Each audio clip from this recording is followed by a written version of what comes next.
Нацагт оржийн охин Андаа Ширэгийн сүүлчийн ярилцлага. Их зохиолч Дашторжийн Нацагт оржийн охин Андаа Ширээ 1934 оны 3 дугаар сарын 22-нд Улаанбаатар хотод төржээ.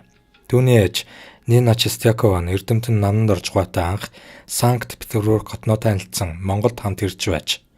Улмаар Монголд ирээд удаагүй байхдаа наманд оржоос салж дараа нь зохиолч Нацагт оржтой 5 жил амьдраад охин Андаа Ширээг 2 настай байхад нь Орос руу буцсан ажээ. Андаа Ширээ энэ цагаас хойш 1986 онд Монголыг анх удаа зорьсон бөгөөд тэрээр аавынхаа 80 насны ойн баярт оролцохоор ирж байжээ.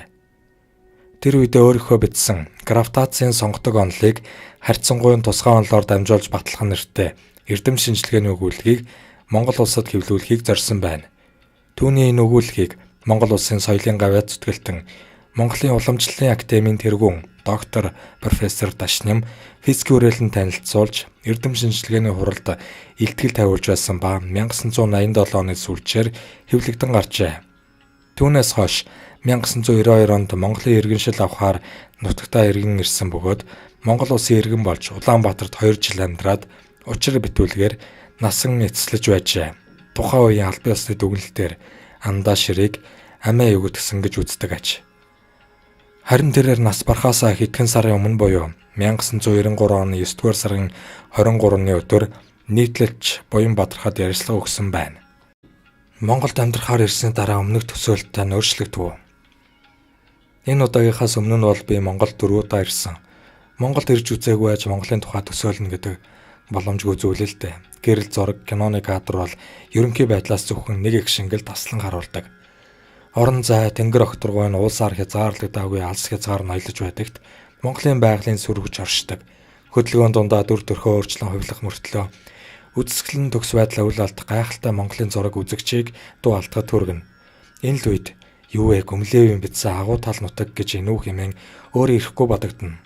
Би ямар Монгол руу явж байгаа мэдэж байсан. Нийгмийн байгууллал ахуйн талаас нь авч үзвэл Орос Эстоны нэгэн адил өөрчлөгдөж байгаа л да. Улаанбаатарын хувьд гэвэл бүхэл бүтэн хорооллууд байгуулагдаж хот их дэлжээ. Уг нь нэг их хэцүү ажил биш байх. Улаанбаатарыг хогноос нь цэвэрлэчихвэл их л аятайхан хот болох юм.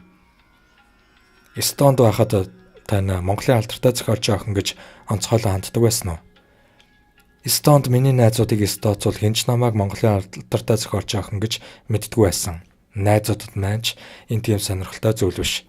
Дашрам сонирхуулахад Эстоны одоогийн ерөнхийлөгч зохиолч Мэри намайг Нацагт оржийн охин гэж мэддэг байлаа.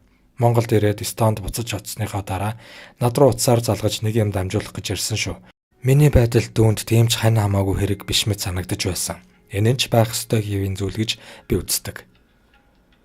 Таны Монгол нөхдийн тухай асуувал болох уу? Хэвлэлд зориулсан нөхдийнхөө тухай ямарваа нэгэн мэдээлэл хийх нь зохимжгүй хэрэг гэж би үзэж байна. Надад тусалсан бүх хүмүүсийг найс нөхдөө гэж нэрлэх нь миний хувьд даруй бус хэрэг болно. Эдгээр хүмүүс надад бус эцэгт минь ханддаг хандлага удирдлага болгон тийм зүйл хийсэн. Гэсэн хэдий ч миний амьдралын тог тухайг хангахын тулд хийсэн бүхнийхэн төлөө бүгдд нь маш их талархснаа илэрхийлж байна. Ингээд та монгол хэл мэддэг үү? Нэг нас 8 сартаа би Монголыг орхиодсон юм. Тэгэхэд ер нь би ярьж чаддаг байсан болов уу? Үгүй дээ би монгол хэл мэдэхгүй юм. Монгол хэлний сайн багш олоод ойрын хугацаанд хичээлж эхлэе гэж бодож байна. Монголын зохиолчдоос хэнийг нь үнэлдэг вэ? Одоогоор орос хэлэнд орчуулагдсан зохиолчдыг л илүүд үзэж байна да. Ээжийнхээ тухай ярьж өгөхгүй юу? Ээж 1909 онд Санкт-Петербургт төрсөн. Ээжийн маань ээж Петербургт 100 жил амьдарсан фон Фишер ихний овгийн герман хүн.